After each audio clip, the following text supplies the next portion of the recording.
So the ink runs dry is, for me, a very resonant theme because of what you could call the crisis of journalism.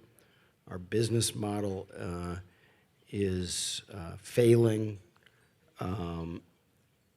Talk is cheap and reporting is expensive. And that means we get less of the latter than we need. But I think where the concept is the most resonant is in history and what happens to our civilization. And so I'm reminded, as I was after 9/11, of the poem by Percy Shelley, Ozymandias, where they find two vast and trunkless legs of stone in the desert. They are the ruins of Ramses II, who says, "My name is Ozymandias, King of Kings. Look on my mighty works and despair." And all that's left is nothing in the sand. Nothing more remains is a line from the middle of that poem.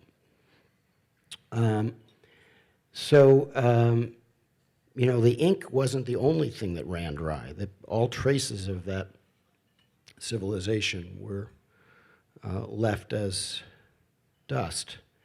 And I'm also reminded of the arch in Rome that commemorates the triumph of the Romans in destroying the second Jewish temple in Jerusalem in 70 AD. And all that remains is an arch with a relief of a guy carrying a menorah, out that he had looted from the temple, while the losers, the Jews, because they were people of the ink, of the word, of the book, continue to survive 2 millennia later. So I want to tell 3 stories tonight, and one is about who writes our history. The second is about who saves our history, and the final is about who makes our history.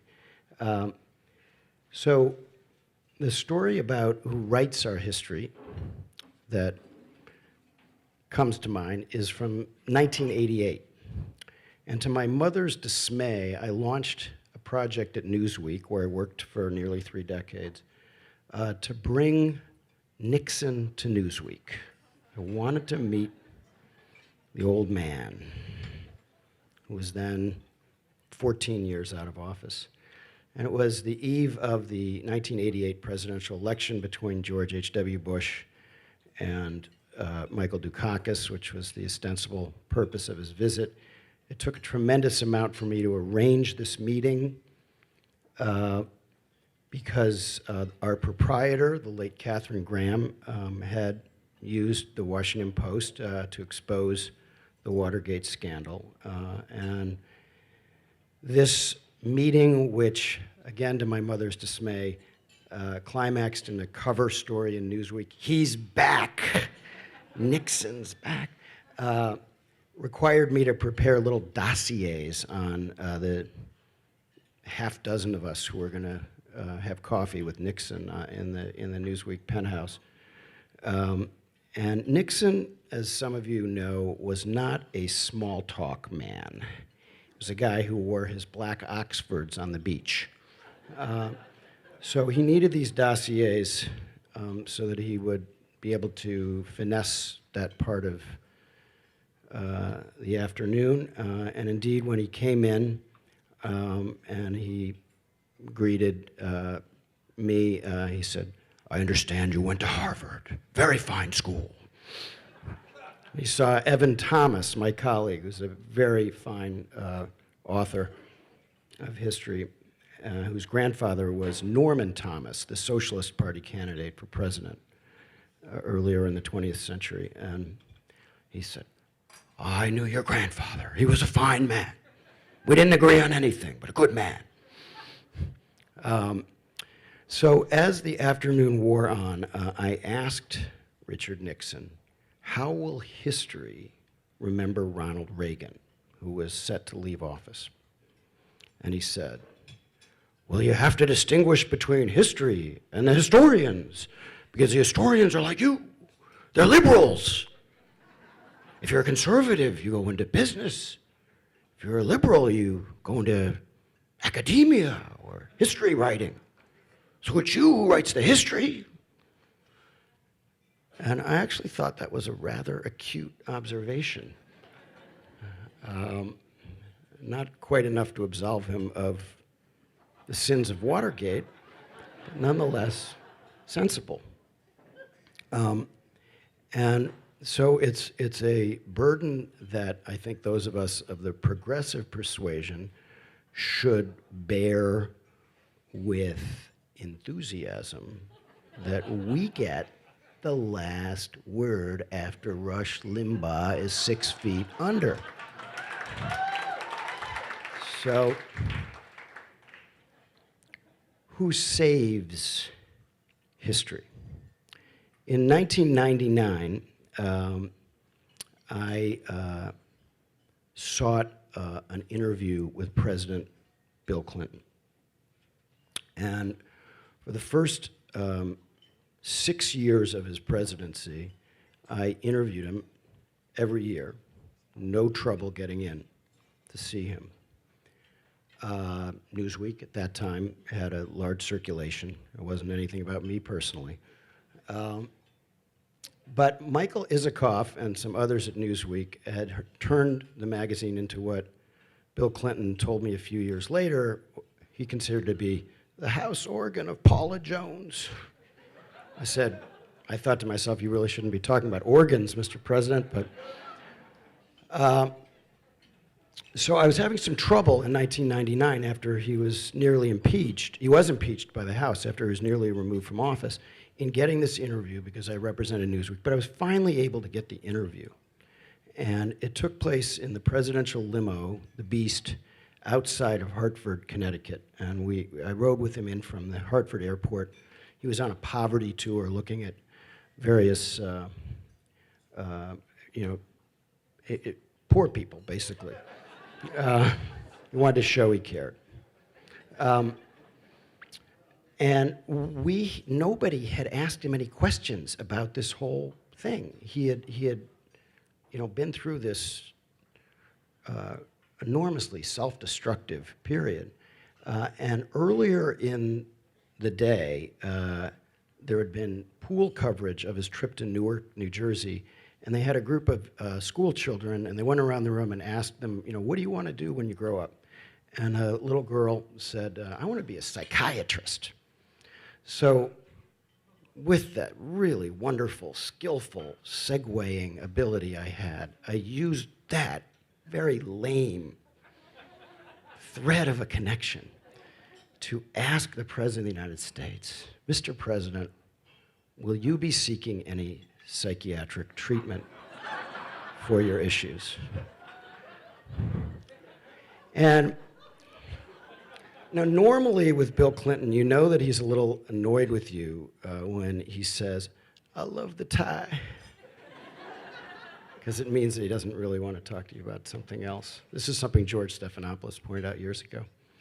So he had already said, before the interview started, I love the tie. This time he blew up into one of what his aides called his purple fits.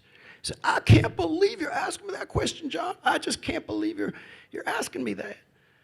And I said, well, you've discussed your pastoral counseling that you're undergoing now. You've discussed that publicly. He said, well, ask me about that. So I said, okay, I'll reframe the question, Mr.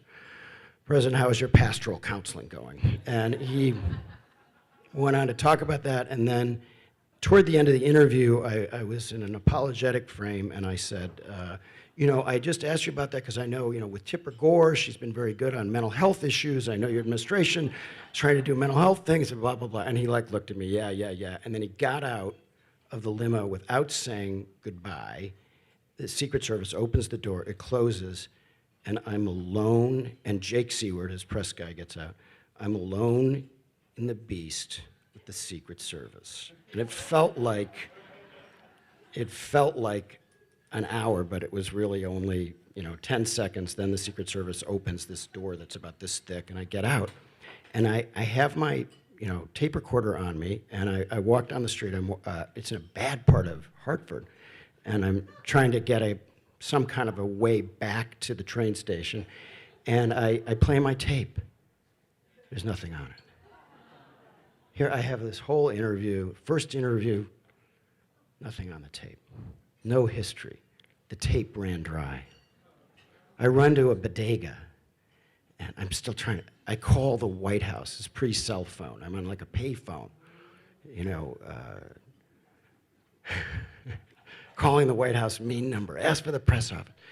Does the presidential limo have a recording device in it? We don't know. I go back to New York, despondent, embarrassed. Fortunately, they did have a recording device. Bill Clinton, who kind of had a soft spot for Nixon, they talked a lot before Nixon's death, he had a recording device in the car. So I got a transcript of our interview, and I got it. Got the whole thing in the magazine. But you have to save history. You have to record it. And the problem now is that there's so many generations on of these technologies. How, 50 years from now, how are people going to have these things? How are they going to go through emails? Nobody writes letters anymore. Historians, as Amanda, who writes wonderful history, knows, they depend on these letters. And they certainly depend on making the recording device work. Another thing we learned from Nixon, sometimes it's tough. So for the ink not to run dry, we have to figure out some sort of more permanent ways of recording history. So finally, a story from my most recent book, The Center Holds. And this is a dark and stormy night story. In 2005, late at night in the Florida Everglades, a car driven by a woman runs off the road into a canal and sinks. And passersby come and they yell for help. A young man working at a motorcycle dealership hears the screams for help, and he runs over, and another guy has already broken his arm jumping into the canal to try to open the door. He couldn't get the door open. And he says to this guy from the motorcycle dealership, "It's too late, dude. She's gone. She's gone. It's too late." And this man, whose name is Scott Prudy, jumps in anyway, and he's pulling the door open. And finally, he's able to get the door open, but the woman is strapped in. So he gets back out on the riverbank. They need a knife.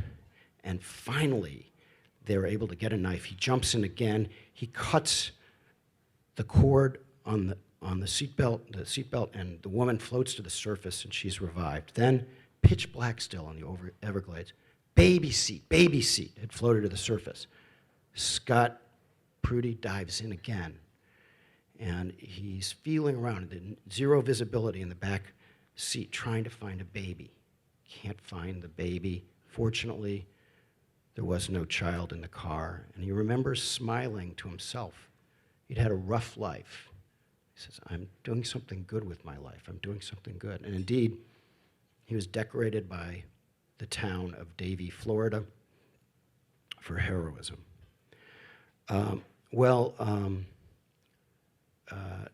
7 years later, Scott is working as a bartender for a catering company in Boca Raton, Florida. And he's asked to cater a fundraiser for Mitt Romney. And Scott is working the bar, and as he told me later, he's told that you can bring cameras because Bill Clinton had had pictures taken with the help, and maybe Romney will too. So he brings his camera and he puts it down on the bar, turns it on, and records the 47% comment and other things. For 2 weeks, he does nothing with the tape. And then in the middle of the night, he goes into the bathroom and he looks in the mirror and he says, "You are a fucking coward." And the next day, he starts posting little bits of the tape. The part that offended him the most was what Romney said to justify Chinese low-wage labor. And he became an activist on that. He continues to use the email Anonymous670 and he's a labor activist now. Obama opened up a significant lead in the polls after that, and then came the Denver debate on October 3rd, where, as you all know, Obama did a terrible job. If he had not had the cushion from the 47% comment, it's not likely that he would have been reelected president. We would now be experiencing a very, very sharp shift to the right and a pre-New Deal America, which is what Paul Ryan and the rest of these guys wanted, and that's really the subject of my book. So Scott Prudy made history with his videotape, which is a version of our ink. And fortunately for all of us, the ink did not run dry when it counted. But we do need to protect against that day when, as Percy Shelley says at the end of his great poem, the lone and level sand stretches far away. Thank you very much.